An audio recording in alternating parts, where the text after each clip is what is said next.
CEO যারা এখানে যোগ দিবেন। এই ডায়ালগটা বাংলাদেশ ডায়ালগ যেটা, এটা বাংলাদেশের জন্য খুবই গুরুত্বপূর্ণ এবং এটা একটা রেয়ার অপরচুনিটি। সাধারণত উন্নত দেশগুলোই এ ধরনের ফোরামে এই জাতীয় ডায়ালগ করার সুযোগ পায়। বাংলাদেশ ডাব্লিউ ইকোনমিক ফোরামে এই প্রথমবারের মতো এই ধরনের ডায়ালগে অংশ নেওয়ার সুযোগ পেয়েছে।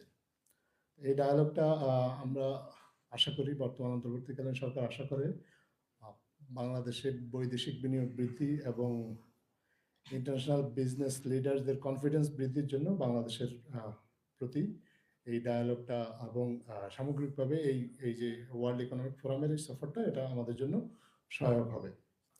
তো এই বিষয়ে যদি আপনারা আর কোনো প্রশ্ন করতে চান, আমি আপনাদের প্রশ্নের জবাব দেবো। ধন্যবাদ।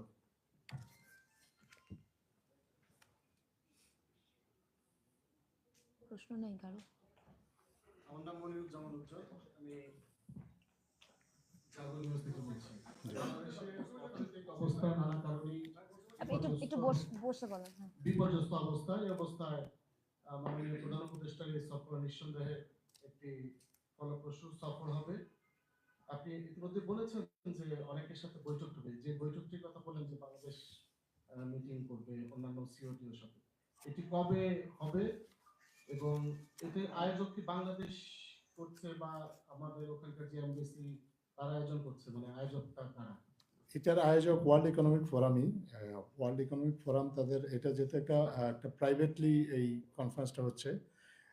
অন্যান্য এর আগে যে সম্মেলনগুলো আমরা দেখেছি ওগুলো মেম্বার স্টেট ড্রাইভেন সম্মেলন ছিল, কিন্তু এটা একটা প্রাইভেট অর্গানাইজেশন, তারাই এটার আয়োজক করছে এবং তারা আসলে বাছাইকৃত দেশগুলোকেই শুধু এই সুযোগটা দেয়। প্রতিবার যখন এই সম্মেলনটা হয়, এবার বাংলাদেশকে এই সুযোগটা দিচ্ছে এবং তারাই এটা আয়োজন করবে।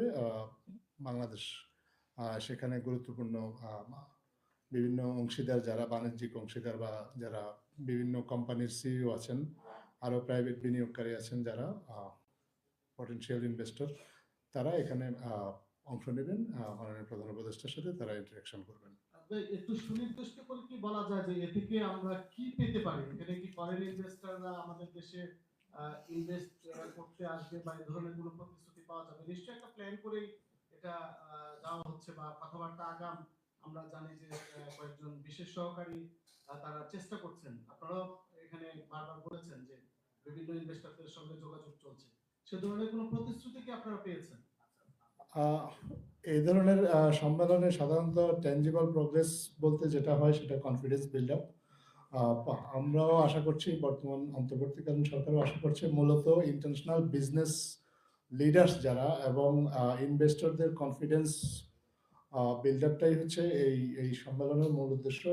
ইনভেস্টররা যাতে বাংলাদেশে বিনিয়োগে আকৃষ্ট হয় এবং তাদেরকে কনভিন্স করা যায়, বাংলাদেশের বিনিয়োগের পরিবেশ সম্পর্কে তাদেরকে একটা সম্যক ধারণা দেওয়া যায়, বাংলাদেশের অন্তর্বর্তীকালীন সরকারের পক্ষ থেকে সেই চেষ্টাটাই থাকবে এই সম্মেলনে। আজাদ ভাই, আমার নাম মোস্তফা মল্লিক, আমি চ্যানেল আই কাজ করি। আপনি যে শেষ শব্দটি বললেন আসলে ওখান থেকে শুরু করি। এটা আসলে ব্যবসায়িকদের অনেক বড় ধরনের প্ল্যাটফর্ম এবং কিন্তু জেনেছি যে আমাদের প্রধান উপদেষ্টা আন্তর্জাতিক কিছু গণমাধ্যমের সঙ্গেও কথা বলবেন বলে আমরা জেনেছি। মোটা দাগে যদি আপনাকে আসলে এভাবে প্রশ্ন করি যে ক্ষেত্রে বাংলাদেশের আসলে আহ্বান কি থাকবে, নিশ্চয়ই আপনারা একটু আগে যেটা বলছিলেন এক বাক্যে অথবা ছোট করে যদি একটু বলতেন কমপ্লিট সেন্টেন্সে। আপনারা লক্ষ্য করে থাকবেন যে বিভিন্ন দেশের যখন রাষ্ট্রদূত বা বিভিন্ন বিনিয়োগকারীরা যখন মাননীয় প্রধান উপদেষ্টার সাথে দেখা করেছেন এই নিকট অতীতে, এর মধ্যে সবার কাছে ওনার একটা কমন আহ্বান ছিল যে বাংলাদেশে বিনিয়োগ বাড়ানো এবং বাংলাদেশে ব্যবসা বাণিজ্য প্রসার করার ক্ষেত্রে বিশেষে বিভিন্ন দেশকে উনি দেশে তাদের ফ্যাক্টরি রিলোকেট করতে বলেছেন। আমাদের যে তারুণ্যের যে শক্তি, আমাদের যে যুব শক্তি, সেটার অ্যাডভান্টেজ নেওয়ার জন্য বিভিন্ন দেশকে আহ্বান জানিয়েছেন। তাদেরকে বলেছেন যে এই বাংলাদেশকে যেন তারা রিজিয়নাল হাব হিসাবে প্রতিষ্ঠা করে এবং তাদের এই রিজিয়নে তাদের পণ্যের ডিস্ট্রিবিউশনের জন্য তারা যেন বাংলাদেশকে বেছে নেয়। তো এইবারও এরকমই আলোচনা হবে। মোটা দাগে যদি আপনি সংক্ষেপে বা এক বাক্যে জানতে চান, তাহলে একটাই আহ্বান থাকবে সবার, বাংলাদেশে আসুন। বাংলাদেশে এখন ব্যবসার পরিবেশ সহজ করা হচ্ছে, বিনিয়োগের পরিবেশ উন্নততর হচ্ছে। আপনারা বাংলাদেশে বিনিয়োগ করুন, বাংলাদেশের অর্থনৈতিক অগ্রগতিতে আপনারা সামিল হন। এই আহ্বানটাই থাকবে মূলত বিনিয়োগকারীদেরকে। জি। আমি কাজী দীন মোহাম্মদ জায়গাজীবী থেকে। মাননীয় প্রধান উপদেষ্টার শপথ অনুযায়ী আমাদের বাংলাদেশের কোন কমিউনিটি বিজনেস লিডাররা যাচ্ছেন কিনা বা গেলে কতজন? এটা আসলে বাই ইনভাইটেশন এই সফরটা হয়ে থাকে। ওয়ার্ল্ড ইকোনমিক ফোরাম থেকে মাননীয় প্রধান উপদেষ্টাকে আমন্ত্রণ জানানো হয়েছে এবং উনি তাদের আমন্ত্রণ গ্রহণ করেছেন। কোনো বিজনেস লিডার যদি ওয়ার্ল্ড ইকোনমিক ফোরাম থেকে আমন্ত্রিত হয়ে থাকেন, তিনি তার প্রাইভেট ক্যাপাসিটিতে সেখানে যাবেন। কিন্তু এ বিষয়ে কোনো আসলে নির্দিষ্ট কোনো তথ্য আমাদের কাছে এই মুহূর্তে নেই। আমি রুকনুজ্জামান রঞ্জন বাংলাদেশ প্রতিদিন থেকে বলছিলাম। আহ, আপনারা বিদেশি বিনিয়োগ আহ্বান জানানোর জন্য পরিকল্পনা করেছেন এমন একটা সময়ে যখন কয়েকদিন আগেই গ্যাস দাম বাড়ানো হলো, নতুন যারা নতুন কারখানা করবে তাদের গ্যাসের দাম বাড়ানো হলো। তো বিদেশিরা বিনিয়োগের আগে সবসময় জ্বালানি বিষয়টাতে নিশ্চিত হতে চায়।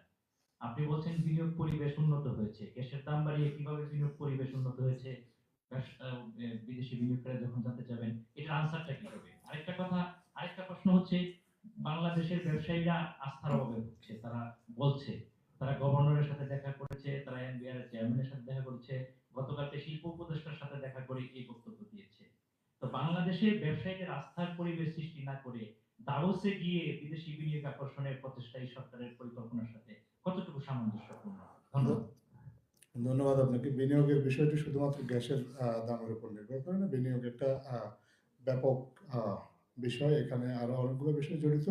সবগুলো বিষয় বিনিয়োগকারীদের কাছে ব্যাখ্যা করা হবে এবং কাউকে তো বাংলাদেশ সরকারের পক্ষ থেকে জোর করা হবে না। বাংলাদেশ সরকার তার অবস্থানটা ব্যাখ্যা করবেন এবং অবস্থানটা ব্যাখ্যা করে বিনিয়োগকারীদেরকে আহ্বান জানাবেন বাংলাদেশে বিনিয়োগ করার জন্য।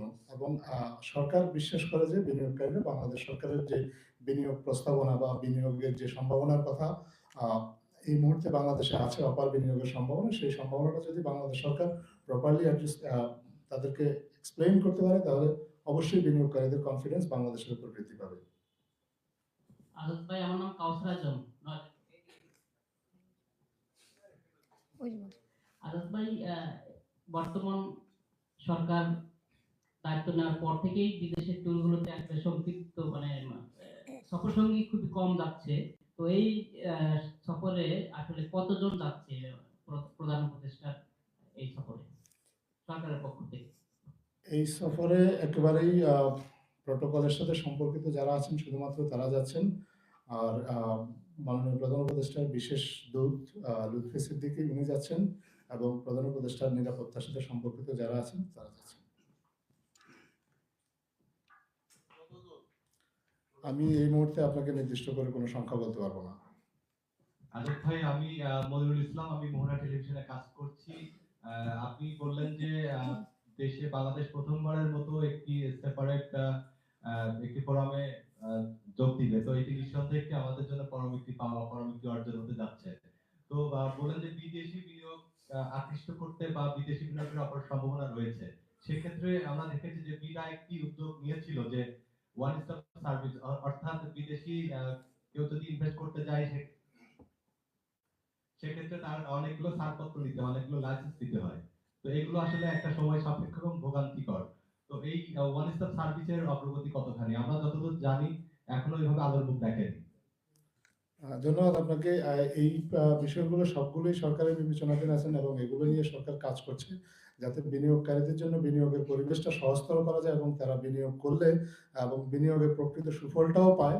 সে বিষয়ে ব্যবসায়ীরা বিভিন্ন সময়ে বা আন্তর্জাতিক ব্যবসায়ী সম্প্রদায়ের প্রতিনিধিরা যখন মাননীয় প্রধান উপদেষ্টার সাথে কিংবা সরকারের আরো অন্যান্য যে কর্তৃপক্ষ আছে তাদের সাথে কথা বলে তাদের যে অসুবিধাগুলোর কথা জানিয়েছেন বিভিন্ন সময় বা তাদের যে দাবি দেওয়ার কথাগুলো জানিয়েছেন, এগুলো সরকার খুবই মনোযোগ দিয়ে শুনেছে এবং প্রত্যেকটাই আসলে সরকার অ্যাড্রেস করার চেষ্টা করছে।